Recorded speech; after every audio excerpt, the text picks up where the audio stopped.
In a time that's east of history and west of your imagination, there lived a farmer, and he wasn't rich. But neither could he be described as being poor, because he was poorer than poor. He was impoverished, and he spent day and night, night and day, scratching a very poor living from a meagre patch of fairly infertile land. And if his farm was small, then the good luck that went his way was even smaller. And year upon year, his misfortune got bigger and bigger.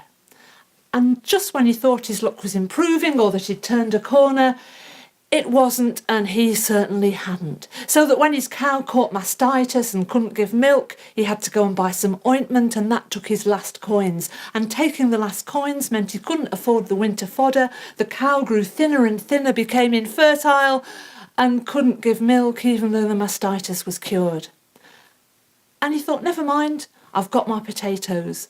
But when he got a bad back and he thought, I'll put off lifting the potatoes until next week, the rains came first, and heavy rains they were, and the field of potatoes became waterlogged, and every single one of those crops, they were ruined.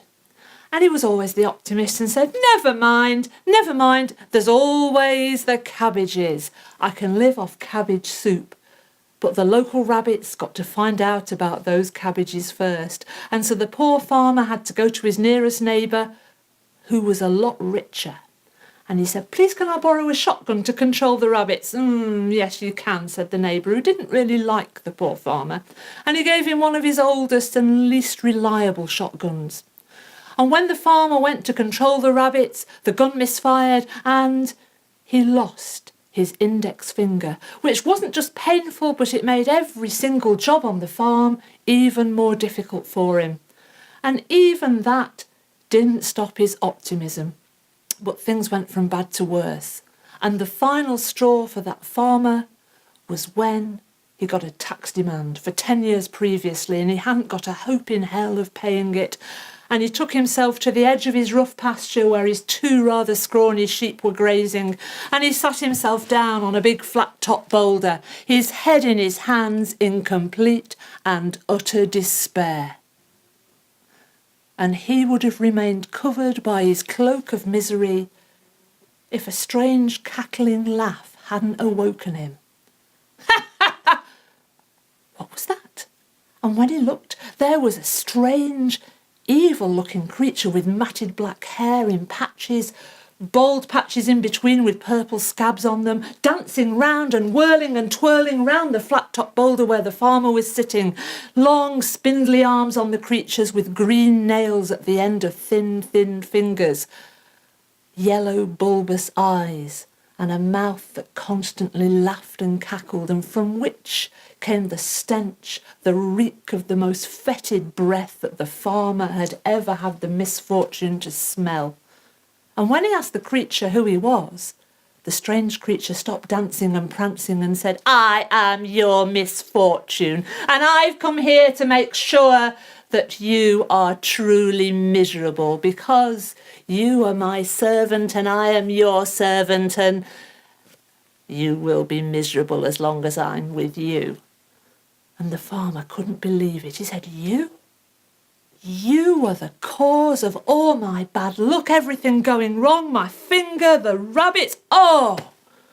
And the creature just laughed and danced and danced and pranced, and the farmer was so angry that he stuck out his foot, and the creature tripped up over it as it danced around, and quick as you like, the farmer threw himself on it so it couldn't escape, and he pulled from his trouser pocket an old piece of baler twine, rough hairy string, and he bound the creature's ankles and wrists so it couldn't escape. And then, as quick as you like, that farmer ran back to his barn, he got a shovel, he came back and he dug. And he dug a deep, dark pit. And when that pit was deep and dark and dank enough, he pushed and rolled the hairy creature into it, and it fell with a thud in the bottom, and it cursed and it swore. But it was as if the farmer hadn't even heard it, because he then proceeded to shovel all the earth back on top of it. And then he stamped it down, and for good measure, With every last ounce of his strength, he pushed the flat-top boulder right over the earth where he buried the creature, where he'd buried his misfortune. Done and dusted. He went back home. And that might have been the end of the story, because from that day his luck did indeed turn a corner. And his infertile cow had twin calves. It bore the creamiest milk that he had ever tasted. His 2 rather mangy sheep soon became a fine flock, an accredited flock over time. His waterlogged field bore the most delicious of fruit and vegetables, and word spread around the land, and people came from far and near to buy his produce, and he started to make real money. And a fine ending to the story that would have been. But the rich neighbour, the one that you remember he'd borrowed the faulty shotgun from, he got to hear, and he thought, how on earth has that poor impoverished farmer turned around his meagre little farm in such a short space of time, in just a few months? There's something afoot here, there's something that I've got to get to the bottom of. And he was like a dog with a bone. He couldn't leave the idea. And the day came when he had to go and ask the farmer outright. And when he asked him, the poor, now rich farmer, who was totally without guile, told him the whole story.